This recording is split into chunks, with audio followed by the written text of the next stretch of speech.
পরিমিতি। আগের দিন অধ্যায় 4-এর 5 নম্বর প্রশ্ন পর্যন্ত হয়েছিল। আজকে 6 নম্বর কোশ্চেনেতে কী আছে আগে দেখা যাক। একটা ঘনবস্তুর কর্ণের দৈর্ঘ্য 4√3 সেমি হলে ঘনকের সমগ্র তলের ক্ষেত্রফল লিখি। তাহলে 6 নম্বর অঙ্কেতে কি বলছে, একটা ঘনকের কর্ণের দৈর্ঘ্য দিয়ে দিয়েছে, ঘনকের সমগ্র তলের ক্ষেত্রফল বার করতে দিয়েছে। তাহলে আমরা কি করব, ধরিলাম ঘনকটির বাহুর দৈর্ঘ্য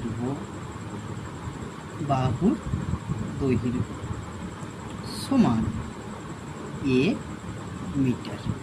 তাহলে ঘনকের বাহুর দৈর্ঘ্য কি ধরলাম, a মিটার। তাহলে ঘনকের কর্ণের সূত্র তোমরা জানো সকলে। ঘনকটির কর্ণের দৈর্ঘ্য কি হবে, ঘনকটির কর্ণের দৈর্ঘ্য সমান, দেখো কর্ণের দৈর্ঘ্যের সূত্র কি হয়, √3 ইন্টু বাহু।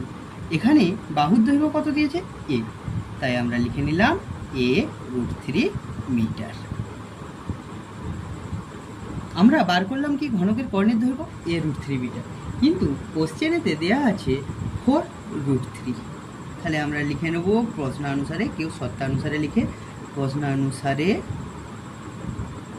a √3 সমান 4√3 বা এ সমান কি করব, এদিকে দেখো √3 গুণ আছে, এই পাশে আসলে ভাগ হবে, ভাগ করলাম আসলো 4, এ সমান তাহলে কত আসলো 4। তাহলে ঘনকের আমরা কি পেয়ে গেলাম, বাহুর দৈর্ঘ্য। অতএব ঘনকের বাহুর দৈর্ঘ্য সমান 4, কি ধরেছিলাম মিটার, 4 মিটার লিখে নিলাম। এবার কি করব, সমগ্র তলের কোশ্চেনে চেয়েছে সমগ্র তলের ক্ষেত্রফল। তাহলে আমরা অ্যান্সার লাইন লেখার জন্য অতএব দিয়ে দিলাম ঘনকটির সমগ্র তলের ক্ষেত্রফল সমান, সূত্র কি 6 বাহু স্কোয়ার, 6 ইন্টু বাহু স্কোয়ার, এখানে বাহু কি 4, তার স্কোয়ার বর্গ মিটার।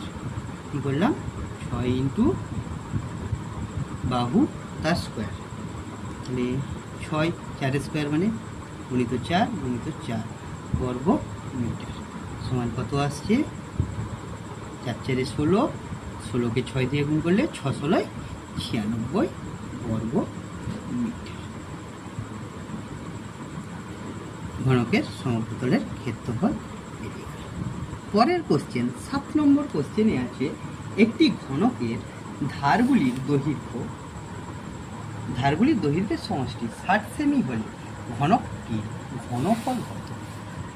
একটা ঘনকের ধারগুলোর দৈর্ঘ্যর সমষ্টি কত দিয়েছে, 60 সেমি। তাহলে ঘনকের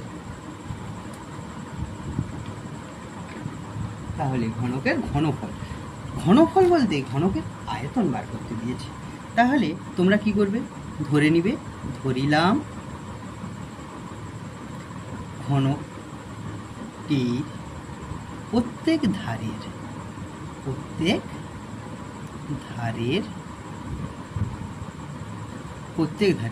দৈর্ঘ্য সমান a সেমি। ধার মানে বাহুর দৈর্ঘ্য, মনে রাখবে ধার মানে কি বাহুর দৈর্ঘ্য। ঘনকের কটা ধার থাকে, 12টা। তাহলে আমরা এখানে লিখব, একটু লিখেই নিবে, একটি আমরা জানি লিখবে এখানে, আমরা জানি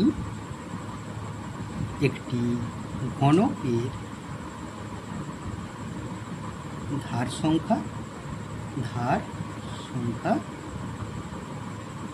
12টি। তাহলে একটার দৈর্ঘ্য যদি a সেমি হয়, 12টার দৈর্ঘ্য কত হবে, 12 দিয়ে গুণ করব। অতএব ঘনকটির ঘনকটির 12টি ঘনকটির ধারগুলির, এটা লিখব, ধারগুলির মোট দৈর্ঘ্য সমান কী করব, 12 দিয়ে গুণ করে নেব, যেমন একক ছিল তেমনই একক থাকবে, তাহলে 12a। দেখো তোমরা মোট দৈর্ঘ্য কত পেলে, 12 সেমি, কিন্তু কোশ্চেনে দেওয়া আছে 60 সেমি। তার অর্থ প্রশ্নানুসারে 12a সমান কত, 60। 12 এই পাশে গুণ করা আছে, এই পাশে গেলে 60/12 সমান কত হচ্ছে, 5। এ সমান তাহলে কত হলো, 5। অতএব ঘনকটির প্রত্যেক ধারের দৈর্ঘ্য 5 সেমি। এবার ঘনফল বার করতে, ঘনফল বলতে আগেই বললাম ঘনফলের অর্থ হলো আয়তন। ঘনকটির ঘনফল সমান আয়তনের সূত্র বাহুর কিউব, এখানে বাহু কি 5 সেমি, তাহলে কী হবে, 5 কিউব ঘন সেমি। ঘন একক হয়, এখানে সেমি দিয়েছে তার জন্য ঘন সেমি দেবে। 5 কিউব মানে 5 × 5 × 5 ঘন সেমি। 5 5 25, 25 5 125 ঘন সেমি।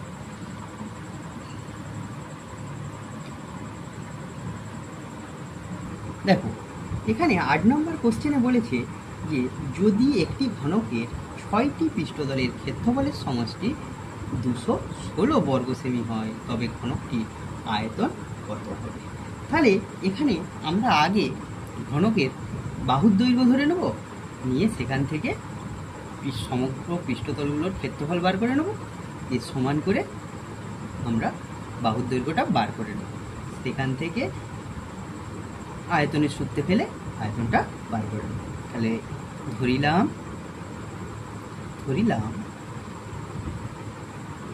ঘনকটির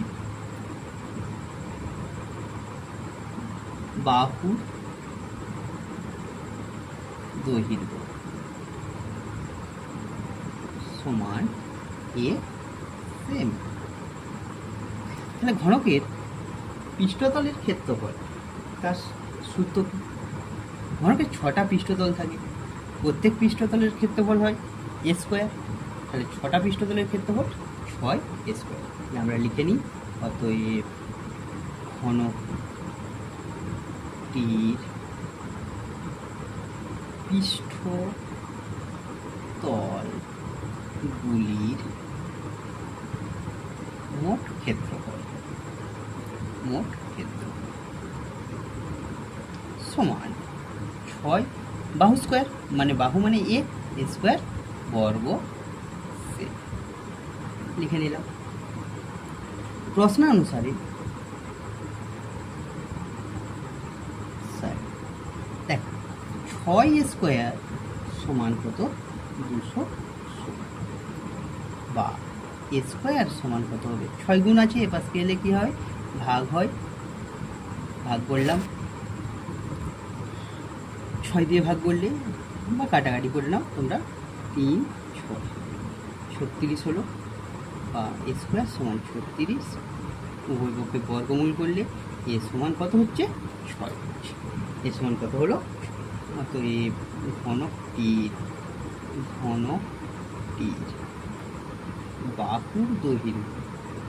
বাহুর দৈর্ঘ্য সমান 6। এবার তোমাকে বার করতে দিয়েছে ঘনকটির আয়তন কত, তাহলে লিখব, অতএব ঘনকটির আয়তন সমান 6, তারপর বাহুর কিউব ঘন 6 কিউব 6 গুণিত 6 গুণিত 6 ঘন 636, 36কে 6 দিয়ে গুণ করলে 200 ঘন। 9 নম্বর অঙ্কেতে তোমাদের দিয়েছে একটা সমকোণী চৌকোলের আয়তন দিয়ে দিয়েছে 432 ঘন সেমি। তাকে সমান দুটি আয়তন বিশিষ্ট ঘনকে পরিণত করছে। তাহলে প্রত্যেকটি বাহুর দৈর্ঘ্য কত হবে? এই প্রত্যেকটি ঘনকের বাহুর দৈর্ঘ্য কত হবে? তোমাকে কি দিয়েছে? একটা সমকোণী চৌকোণ কি দিয়েছে? সমকোণী চৌকোণ, যার আয়তনটা বলে দেয়া আছে। তাকে এমনভাবে ছেদ করছো যাতে ঘনক উৎপন্ন হয়। এদিকে একটা ঘনক উৎপন্ন হবে আর এইদিকে একটা, সমান মাপের। এরও যা মাপ হবে, এরও যা আয়তন হবে, এরও তাই আয়তনই হবে। এর থেকে তোমরা কি বুঝতে পারছো? তাহলে এই ঘনক দুটোর আয়তনের সমষ্টি সমকোণী চৌকোণটার, পুরো সমকোণী চৌকোণটার আয়তনের সমষ্টি। তাহলে আমরা আগে কি করব? ঘনকের, একটা ঘনকের বাহুর দৈর্ঘ্য ধরে নেব, দিয়ে আয়তন বার করব। লিখব কি? ধরিলাম সমান আয়তনের ঘনকগুলির প্রতিটি বাহুর দৈর্ঘ্য সমান আয়তনের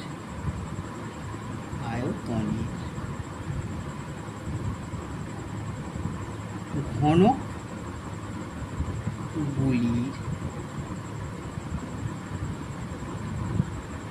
প্রতিটি বাহুর দৈর্ঘ্য সমান এ। প্রতিটা বাহুর দৈর্ঘ্য কি ধরে নিলাম? এ সেমি। তাহলে বাহুর দৈর্ঘ্য যখন এ সেমি, এটা যদি এ সেমি হয়, তাহলে এই ঘনকের আয়তন বার করতে জানি, এ কিউ হয়। তাহলে লিখব অতএব প্রত্যেকটি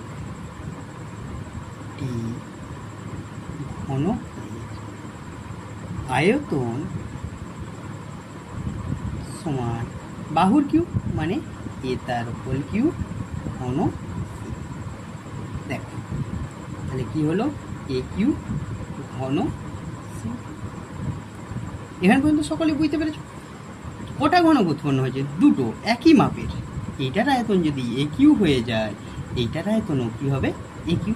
তাহলে মোট আয়তন কত বার করবো? অতএব দুটি ঘনকের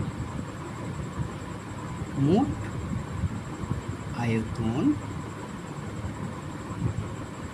সমান এ কিউ। কটা ঘনক আছে? দুটা, তাই 2 দিয়ে গুণ করছি। ঘন সেমি, 2 দিয়ে গুণ করলাম 2a কিউ ঘন সেমি। আচ্ছা, এই দুটো ঘনকেরই মোট আয়তনটা পুরো সমকোণী চৌকোণের মোট আয়তনের সঙ্গে সমান। তাহলে আমরা লিখব প্রশ্নানুসারে 2a কিউ সমান 432। আচ্ছা, এখানে দেখ 2 কি আছে? গুণ আছে।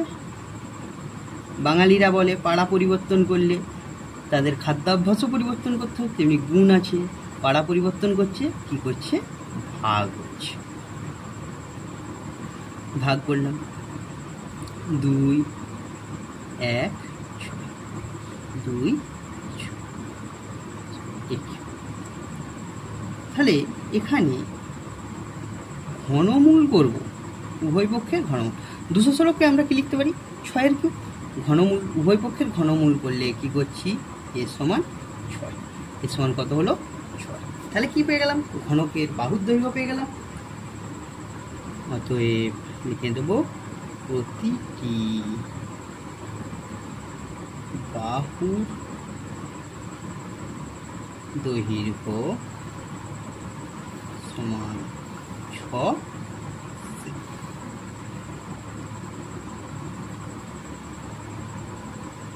দেখো 10 নম্বর অঙ্কেতে কি বলছে? একটি ঘনকের প্রতিটি বাহুকে 50% কমানো হলো। মূল ঘনক ও পরিবর্তিত ঘনকের ঘনফলের অনুপাত কি হবে? অর্থাৎ প্রথমে যে ঘনকটা ছিল তার যে বাহুর দৈর্ঘ্য ছিল, সেখান থেকে সেই ঘনকের বাহুর দৈর্ঘ্য 50% হ্রাস করা হয়েছে। আগে একটা যে ঘনকটা ছিল তার একটা আয়তন ছিল, এই যে বাহুর দৈর্ঘ্য কমিয়ে দেওয়ার পর যে ঘনকটা উৎপন্ন হয়েছে তার আয়তন বেরোবে, তাদের অনুপাত বার করতে পেরেছে। মানে ধরিলাম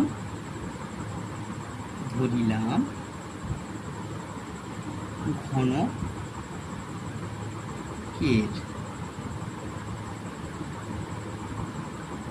প্রথমে বাহুর দৈর্ঘ্য এ একক। বাহুর দৈর্ঘ্য তাহলে কত ছিল? এ একক। তাহলে আয়তন কত হবে? প্রথমে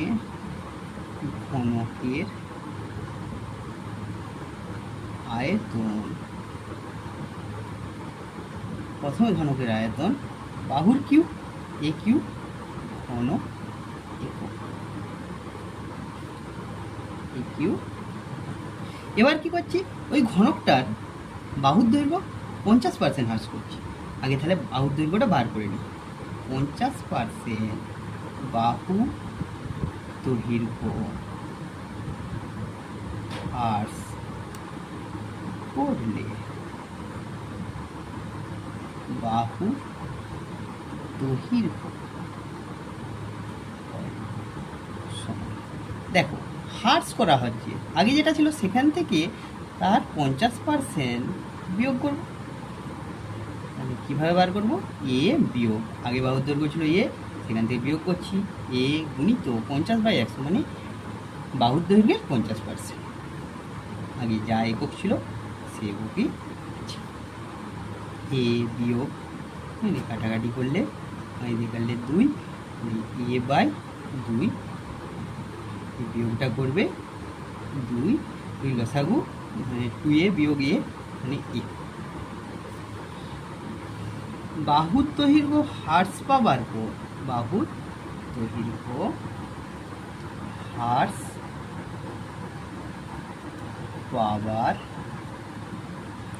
পর আয়তন, এখন তো ঘনক রয়েছে, তাহলে আয়তনও একই সূত্র, বাহুর কিউ ঘনক অর্থাৎ এ কিউ বাই 8, এর কিউ করলে এ কিউ আর 2 এর কিউ করলে 8 ঘনক। অতএব উত্তর যেটা চেয়েছে, অনুপাত চেয়েছে, মূল ঘনক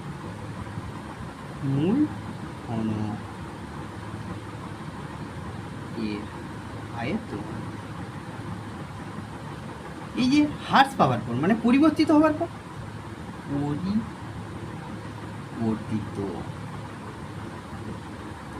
ঘনকের আয়তন, এই অনুপাতটা চেয়েছে, তাহলে মূল ঘনকের আয়তন ইস্টু পরিবর্তিত ঘনকের আয়তন। আগে লিখেছি মূল ঘনকের আয়তন, তাহলে মূল ঘনকের আয়তন দেখো এ কিউ বেরিয়েছে, কোথায়? এ কিউ বেরিয়েছে, এ কিউ ইস্টু পরিবর্তিত ঘনকের আয়তন এ কিউ বাই 8। অনুপাতের নিয়ম অনুযায়ী এ কিউ বাদ দিলে অর্থাৎ 8:1। এর লসাগু 8 হয়, 8 দিয়ে গুণ করলাম 8:1।